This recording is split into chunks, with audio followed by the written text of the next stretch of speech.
ફરિયાદીને એક દિવસ unknown Telegram નંબરથી તેઓને મેસેજ આવેલો અને તેઓને એવી લાલચ આપવામાં આવેલી કે તેઓ જે એક ટાસ્ક ફિલ્મ રિવ્યૂના જે ટાસ્ક છે તેની એ ટાસ્ક પૂર્ણ કરશે તો તેઓને ખૂબ જ ઓછા સમયમાં તે ટાસ્ક પૂર્ણ કરવાના ભાગરૂપે ખૂબ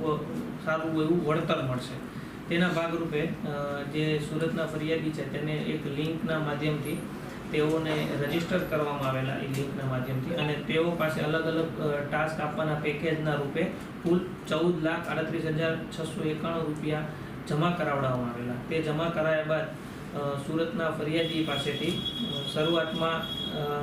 તો બહુ મિનિમમ એમાઉન્ટનું પ્રોફિટ દેખાડીને તેઓને આપવામાં આવેલો, જેથી સુરતના જે વ્યક્તિ છે તેને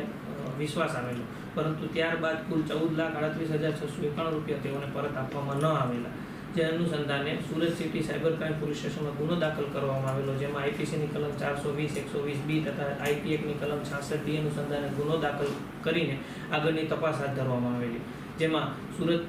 માનનીય police commissioner Shri Ajaykumar Tomar sir, additional commissioner crime Sharad Singhal sir તથા ડીસીપી ક્રાઇમ રૂપલ સોલંકી સરના માર્ગદર્શન હેઠળ સુરત સિટી સાયબર ક્રાઇમ સેલને આ ગુનાના ડિટેક્શનમાં સફળતા મળી અને આજે ટાસ્ક ફ્રોડના ભાગરૂપે જે બેંક એકાઉન્ટ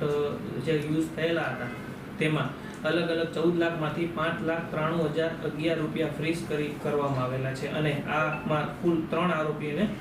ગિરફ્તાર કરવામાં આવેલા છે. જેમાં આરોપીની વિગત છે, એક નામ છે અમિત નરસિંહભાઈ જીવાણી, જેઓ ઓનલાઈન ઘર વખરીના ચીજ વસ્તુનો વેપાર કરે છે, જહાંગીરપુરા સુરતના રહેવાસી છે, મૂળ ગઢડા બોટાદના છે. બીજા નિખિલ રમેશભાઈ પાનસેરિયા, જેઓ બીકોમ સેકન્ડ યરમાં અભ્યાસ કરી રહ્યા છે, તેઓ કતારગામના છે અને મૂળ વાંકિયા અમરેલી જિલ્લાના છે. તથા ત્રીજા ભાવેશ કેશુભાઈ કાકડિયા, જેઓ એમ્બ્રોઇડરીનો ધંધો કરી રહ્યા છે, કતારગામના છે અને મૂળ તેઓ ગઢડા બોટાદના રહેવાસી છે. આ ત્રણેય આરોપીઓએ બેંક એકાઉન્ટ ખોલાવડાવીને અલગ અલગ